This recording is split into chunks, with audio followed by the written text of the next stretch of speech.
Have you ever felt that? You're living, working, loving, but not truly in control of anything. You smile when you're supposed to. You yield when it's expected. You do the right things, live by the good values. But something inside always feels off balance, unfinished. You don't know why you agree. You're unsure why you stay silent. You can't explain why you feel guilty for setting boundaries. And sometimes, you catch yourself asking, is this really my choice, or just a programmed reaction? If you've ever asked that, you're not alone, and more importantly, you are not weak. You are living in a world where people control each other, not through violence, but through emotion, where a compliment can be a hook, where gentleness can be a subtle form of control, where kindness, without clarity, can become the strain that suspends you upside down like an obedient puppet. Modern manipulation doesn't need chains. It only takes a look, a well-timed silence, a fear that has no name yet. And the most dangerous part isn't that you're being manipulated, but that you don't realize it's happening. You think you're choosing, but in truth, you're reacting to emotional patterns crafted by someone else. That's why this series exists. Not to make you doubt everything, but to help you see clearly the invisible strains that bind you every day. In your family, in your relationships, in the workplace, and deepest of all, within yourself. 1. The nature of subtle manipulation. When you think you're free, but you're only reacting, there is a kind of power more dangerous than violence, threats, or direct confrontation. It's the power that makes you believe, I'm choosing this. That's where subtle manipulation begins. It doesn't force, it doesn't command, it doesn't even speak loudly. It only needs you to nod voluntarily, while believing it was your own decision. Have you ever found yourself in that position? You agreed to do something you didn't want, yet told yourself, I'm doing it because it's good. You forgave too quickly, even though doubt still lingered. You stayed silent in an argument, not because you were wrong, but because you feared disapproval. This isn't kindness, it's unconscious compliance, the result of a long, subtle process of emotional observation, exploitation, and direction that you never even realized was happening. Subtle manipulators don't act on instinct. They observe. They study how you react. They learn exactly when you need validation, when you fear abandonment, and when guilt takes over if you say no. And then, they appear, at the right moment, with the right words, in the perfect role. They don't say, you have to help me. They say, you're the only one I trust. They don't beg. They plant a little hope, a little guilt, a scripted emotional setup, and wait for you to step in willingly. You think it's empathy, but they've already read you like an open book. And every action you take, though it feels natural, is merely a reaction to signals they've pre-programmed into your emotional system. This isn't new. Niccolo Machiavelli, in The Prince, coldly wrote, men judge by the eye rather than the hand. Everyone sees what you appear to be, but few experience what you really are. In other words, those who are being manipulated rarely see the truth because they feel instead of think. And the manipulator knows. As long as you feel right, you'll act, no matter what logic says. Look around you. Some people always get what they want without forcing anyone. They don't shout. They don't threaten. They're just charming, easy to talk to, know how to ask. But behind that softness, what lies? A method of emotional navigation, where you're gently moved into serving their needs, without ever feeling like you're being used. This is the most dangerous form of manipulation, the kind that convinces you you're not being manipulated at all. And you don't notice, because you were trained to respond that way since childhood. Always be nice, always be agreeable, always think of others first, always fear being a burden. So when someone learns to exploit those reflexes, you act like a programmed system, nodding, accommodating, sacrificing, then comforting yourself afterward. The hard truth is, we don't lie from freedom, we lie from reflex. And only when you start to observe those reflexes, to question them, to trace their origins, can you begin to reclaim even a fraction of control. Freedom doesn't begin with a choice. Freedom begins with awareness of what is chosen for you. 2. Common forms of manipulation. When praise, guilt, and fear become invisible strains. Not all manipulators use the same methods. Manipulation, like a mask, comes in many forms. Some wear smiles, some use tears, some choose a silence as sharp as a blade. But the goal is always the same, to get you to act according to their will, while believing it was your own. To recognize manipulation, you can't just look with your eyes. You had to sense it with awareness. Because the most effective manipulation always wears the disguise of kindness, charm, and warmth. 1. Manipulation through charm. I've been good to you, so you owe me. This kind of manipulator never asks directly. They smile, they listen, they flatter you, they make you feel special, seen, and appreciated. But make no mistake, they're not giving, they're investing. Each compliment is an emotional loan. Every act of kindness is an unwritten contract. And one day, when you say no, they look at you as if you betrayed them. You feel indebted, without knowing when you borrowed. That's the tactic of charming manipulation, turning kindness into a tool for creating a guilt-based obligation. 2. Manipulation through guilt. If you truly cared, you wouldn't do this to me. This one is more subtle. It requires no direct words. Just a sad glance, a soft sigh. I didn't think you'd treat me this way. A heavy silence when you choose something for yourself. They don't demand, they only suggest. And suddenly, you're the one questioning yourself. Am I being selfish? Was I too harsh? In truth, all you did was protect your own boundary. But they've made you feel as if you're betraying them. That's manipulation through guilt, turning what is rightfully yours into something shameful. 3. Manipulation through fear. Without me, you're nothing. This is the most toxic, yet most effective form of manipulation. It doesn't require much, just the planting of a single idea. You'll be alone if you leave them. You'll fail if you stop listening to them. No one else will love you if you dare to walk away.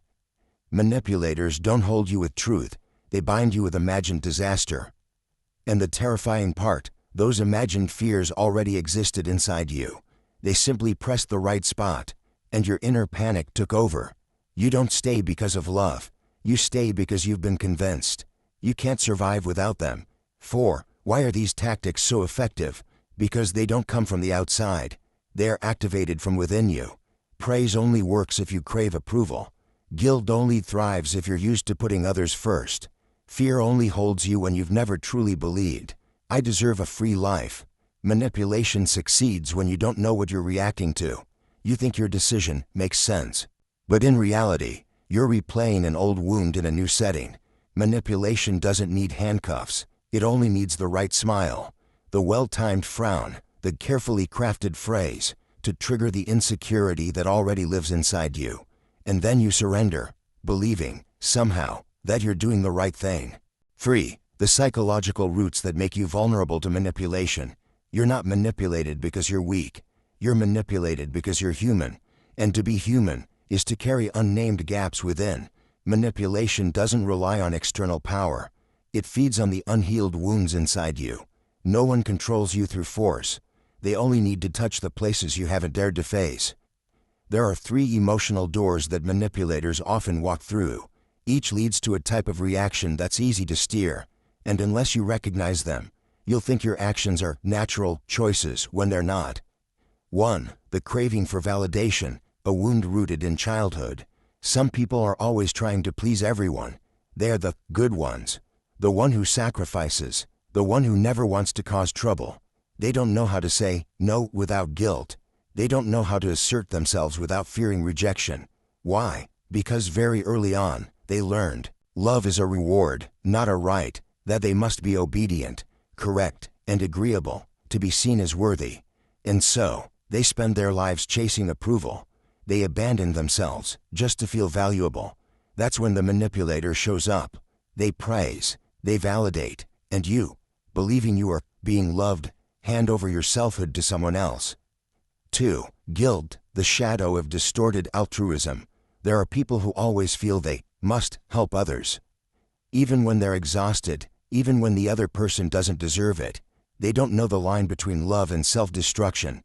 Why? Because they were taught, thinking of yourself as selfish. They were praised for sacrificing. They were recognized for ignoring their own feelings. And so, they carry a toxic belief. To be kind means to endure pain.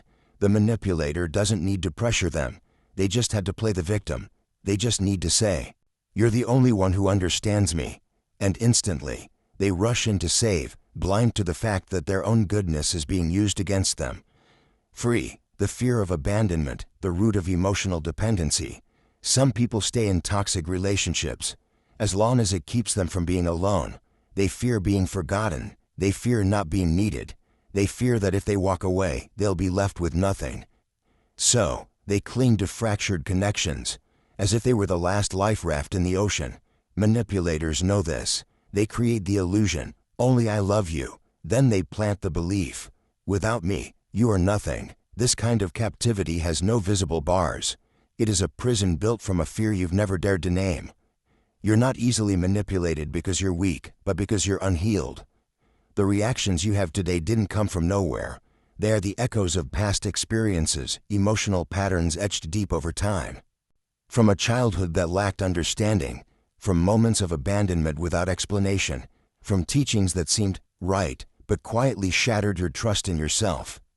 And when those wounds remain unhealed, it takes only one perceptive person to press the right place, and you'll give away everything for a sense of relief. 4. How to develop emotional immunity. First steps to escape unconscious manipulation. You can't stop the world from manipulating you, but you can stop yourself from reacting like a puppet, and that doesn't begin with resistance. It begins with awareness, in a society where emotions are the most effective tools of control. Developing an emotional immune system is no longer a luxury. It's a requirement for living as an autonomous human being. Step 1. Observe your reflexes. See yourself before they do. Before someone can manipulate you, they must first understand how you react. To avoid being manipulated, you have to know that about yourself before they do. Pause every time you're about to say, yes. Ask yourself, am I agreeing with the truth, or from fear of rejection? Am I helping out of love, or to avoid seeming heartless? Observing your reflexes is the first step in reclaiming your agency. Because manipulation only works when you act unconsciously. Step 2.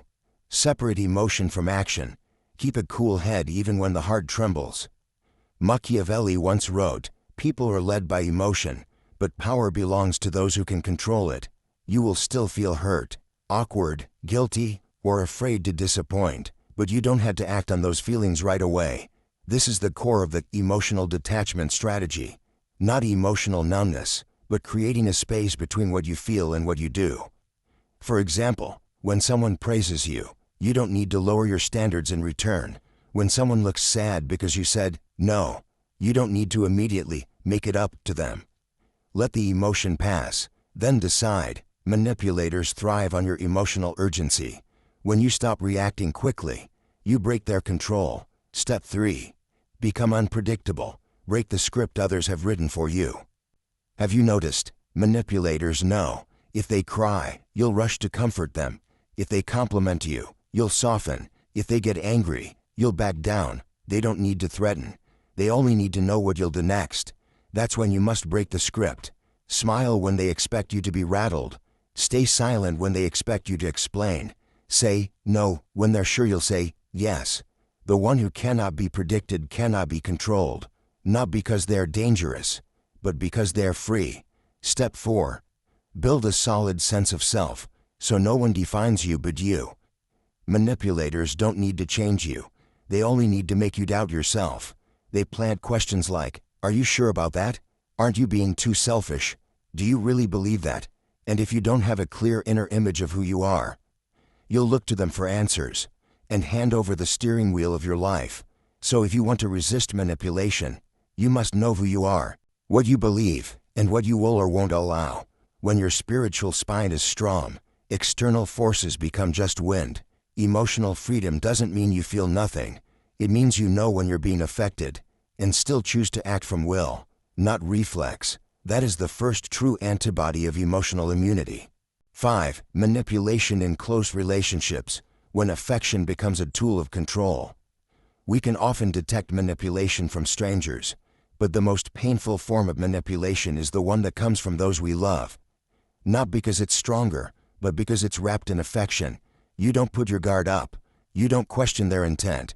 You never imagine that someone who claims to care for you could be the very person pulling invisible strings, woven from love, duty, and shared memories. When love becomes a weapon, "I'm only doing this because I love you. Without you, I can't go on. You're everything to me. If you leave, what's left of my life?" Sounds romantic, It's not. It's emotional blackmail. Love is never a reason to hold someone hostage with fear. No one has the right to make you feel responsible for their happiness. True love doesn't require you to abandon yourself. It doesn't make you tiptoe around someone's moods, fears, or outbursts. If every decision you make comes with guilt, that's not love, that's emotional manipulation. Family, the most manipulative arena disguised as tradition. You can't do this to your mother. Your father sacrificed everything for you. Family is everything. You can't be selfish. In families, people often weaponize morality, tradition, and gratitude to keep you locked inside an emotional script. But love isn't a shackle. Gratitude shouldn't rob you of your choices. You can be grateful to your parents and still choose a different life. You can love your family and still say no to what suffocates you. Any behavior that demands your silent suffering for the sake of others is manipulation, even if the person doing it shares your last name. Workplace manipulation, when control disguises itself as opportunity. You should be grateful I gave you this chance. Everyone here sacrifices. Don't be selfish. If you quit now, you're betraying the whole team. This is manipulation masked as an opportunity. You are made to believe that loyalty means endless endurance. But here's the truth. A working relationship is a mutual exchange, not a moral contract. Gratitude is not a lifelong debt. If you can't say no, can't take a break, can't draw boundaries, you're not being held by agreement. You're being bound by emotion. Love is not a justification for manipulation, and you're not meant to carry others' emotional burdens forever. Here's a hard truth. Not everyone who loves you knows how to love you in a healthy way. And not every emotionally charged connection is a relationship worth preserving. What hurts the most about manipulation in close relationships is that deep down, you know something feels wrong, but you don't want to believe it. Because if you believe it, you'll have to change. You'll have to walk away. You'll have to be the bad one. You'll have to cut ties that have been part of you for too long. But if you don't, you'll slowly lose yourself to protect a connection that's become nothing but a shadow. What to do when affection is weaponized? Not fight, but build boundaries. A clear, unwavering no. A grounded posture. A silence that holds, even when tears try to gild you.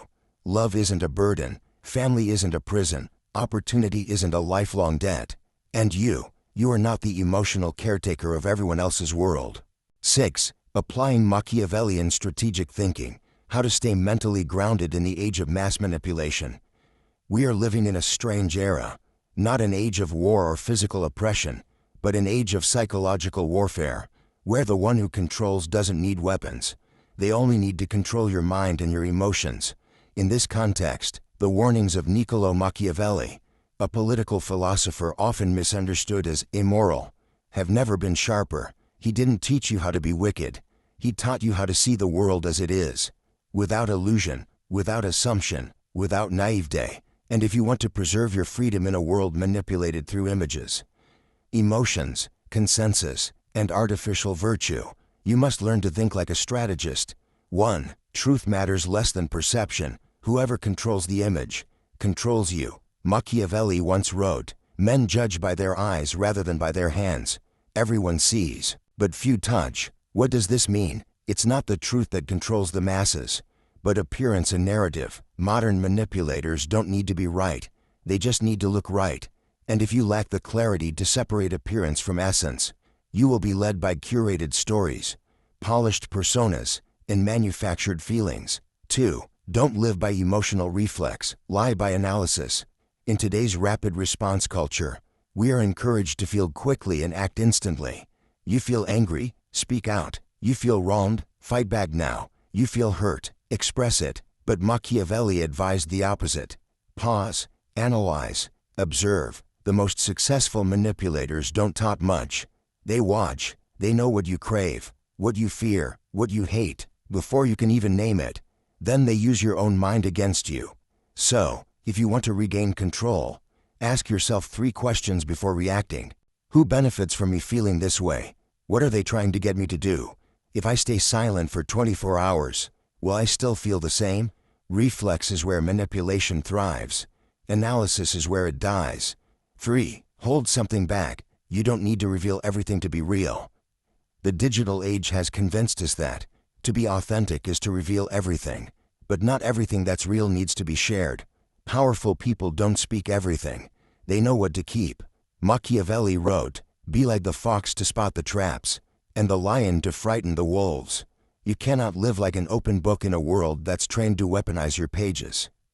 Ambiguity, when used consciously, is armor for the autonomous mind, not to deceive, but to retain the right to define yourself, instead of letting others define you. 4. Position yourself strategically, not to defeat others, but to avoid defeating yourself. Machiavellian strategy is not about conquering enemies. It's about not becoming an unconscious victim in games you didn't realize you were playing. It begins with emotional sovereignty, then the ability to read situations, decode intentions, hold silence when needed, and respond by choice. It asks you to withstand the discomfort of not being understood immediately, not needing to be right away, not rushing to defend yourself. And finally, it leads you to one profound outcome. Your very presence causes others to hesitate, not because you are aggressive, but because you are not easily led. 7. True freedom, when you no longer need acceptance to feel worthy. There's a truth few dare to confront. You stop being manipulated, not when you understand others, but when you no longer need them to understand you. Emotional freedom doesn't begin when you say, "No one controls me." It begins when you no longer live to be accepted. 1. Approval, the softest yet most addictive drug. We grow up being taught, pleasing others is good, don't make anyone upset, be considerate, make everyone comfortable. No one says it outright, but all these lessons lead to one toxic belief: you are only worthy if others accept you. And from that moment on, you become fertile ground for manipulation to grow. You try to be kind to the point you can't say no. You forgive so easily that you forget your own wounds. You stay so gentle that others assume you have no limits. What you don't realize is, the more afraid you are of upsetting others, the easier it is to control you. 2. Freedom begins the moment you dare to be unpleasant. If you always had to be sweet, always patient, always considerate, you are living in a prison you built for yourself. True freedom isn't doing whatever you want. It's daring not to do what others expect, and still feeling worthy. It's when you say, "I disagree," without feeling cruel, when you decline a request without feeling guilty, when you stay silent during an attack, not because you're weak, but because you no longer need to prove yourself. The free person does not act to protect an image. They act because they understand. Their worth is not housed in other people's eyes. 3. The cost of freedom, loneliness, doubt, and distance. Do not romanticize freedom. It doesn't come with applause. It won't make you popular. It will make you misunderstood. They'll say you change. They'll call you arrogant, cold, selfish. They'll say you stop caring about others. But what they don't see is, you've only just begun to care about yourself. The price of not being manipulated is the courage to be distanced. Because once you stop playing by the old rules, those who used to pull the strings will feel they've lost control, and they will react with silence, with guilt trips, with deeper layers of emotional games. But that's when you'll know you've broken free. 4. Freedom doesn't come from defeating others, but from conquering your fear of not being liked. If someone can change your decision with a frown, if you can't rest when someone is displeased with you, if you still feel bad for protecting your boundaries, then you are still not free. Freedom is when you can say no without regret, walk away without explanation, continue your path even when no one claps. That's not hardness. That's the maturity of a mind once tangled in expectations, now anchored in inner clarity. In the end, you can learn every strategy, but freedom begins elsewhere. You can master every defense mechanism. You can identify every type of manipulator and every emotional tactic. You can read hundreds of books and watch hundreds of videos like this one. But if you still need to be accepted in order to feel worthy, you're still a puppet in a script someone else has written. True freedom does not lie out there. It's not about who manipulates you, but why they're able to. You will remain easy to control. If you can't bear to disappoint, if you cannot stand being misunderstood, if you still crave to be pleasing rather than whole. But one day, if you can gather the courage to say, "I know who I am. I no longer need anyone to define me. I will no longer act just to keep others comfortable," then from that moment on, no one can manipulate you again. They might get angry, they might go silent, they might walk away, but you won't flinch, because you've returned to the center of yourself, a place no one else has permission to control. This isn't rebellion, this isn't resistance, this is freedom, freedom from within, freedom that doesn't need to be declared, only lived. If you followed this entire journey, then perhaps something inside you has begun a quiet revolution, a redefinition of how you love, how you stay silent, how you say no, and most importantly, how you see yourself. Keep going, because beyond manipulation, there is an open sky, waiting for a mind no longer bound. Welcome home, to yourself.